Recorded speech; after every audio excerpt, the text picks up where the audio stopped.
নমস্কার বন্ধুরা, আজকে আমরা একটা খুব সুন্দর বিষয় আপনাদের সঙ্গে কথা বলবো। এই যে হাতে যে লাল ধাগা, কেউ এটাকে রক্ষা কবচ বলে, কেউ এটাকে লাল সুতো বলে, কেউ একে সংকল্প সূত্রও বলে। সুতোগুলো কারা পরবেন, কখন সুতোটা খুলবেন এবং মহিলা পুরুষরা কারা কারা কোন হাতে পরবেন সেটা একটু জেনে নিন। না জানলে কিন্তু খুব অশুভ। আপনারা জেনে তবেই এই লাল ধাগা, লাল সুতো বা মৌলি সেটা আপনারা হাতে পরবেন। বৈদিক রীতিনীতির এক অবিচ্ছেদ্য অংশ হলো এই লাল সুতো। এই লাল সুতো পণ্ডিত মশাইরা পুজোর পর সাধারণত পরে থাকে।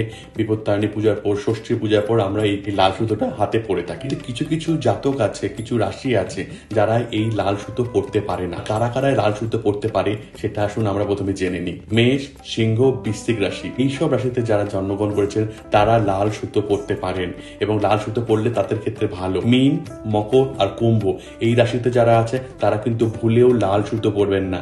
তারা কি পরবেন? লালের জায়গায় হলুদ রঙের সুতো পরবেন। শুধুমাত্র বিবাহিত মহিলারাই ডান হাতে পরবেন, অবিবাহিত মহিলা এবং যে কোনো পুরুষেরা বাঁ হাতে পরবেন। এটা যেন সব সময় মনে রাখেন। মঙ্গল আর শনিবার ছাড়া আপনি কোনো দিন এই লাল সুতো পরতে পারেন না, লাল সুতো বাঁধতে পারেন না। হ্যাঁ, কোনো উৎসবের দিন, ভালো দিন আপনি লাল সুতো পরতে তো পারেন, কিন্তু মঙ্গল আর শনিবার ছাড়া এই লাল সুতো আপনি খুলতে পারবেন না। এটা সব সময় মনে রাখবেন। অন্য দিন খুললে এটা কিন্তু অশুভ বলে মনে করা হয়। আপনি এবার জানতে চাইবেন এই লাল ধাগা কয়দিন আমাদের হাতে রাখা হয়।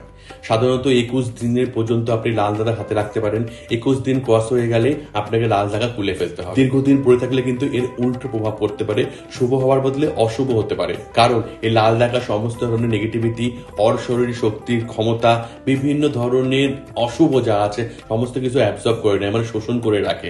সুতরাং 21 দিনের মাথায় যদি আপনি না খোলেন তার উল্টো প্রভাব আপনার জীবনে পড়তে পারে। সুতরাং আমাদের এই লাল ধাগা এবং লাল সুতো কিন্তু 21 দিনের মাথায় খুলে নেওয়া উচিত। এবার লাল সুতোটা খুলে আমরা কোথায় ফেলবো? সাধারণত নদীতে, পুকুরে বা অশ্বত্থ গাছের নিচে বা আপনাদের কোথাও যদি জায়গা না হয় আপনাদের বাড়িতে মাটির নিচে পুঁতে রাখবেন। আপনি যে কোনো জায়গায় ফেলে দেবেন সেটা কিন্তু একদম হয় না, এতে ফল কিন্তু উল্টো হতে পারে। আর হ্যাঁ, মনে রাখবেন সুতো কিন্তু সাদা হওয়ার বা রং উঠে যাওয়ার সঙ্গে সঙ্গেই খুলে ফেলবেন। এরকম আরো বাস্তু টিপস পেতে আমাদের চ্যানেলটিকে অবশ্যই সাবস্ক্রাইব করুন।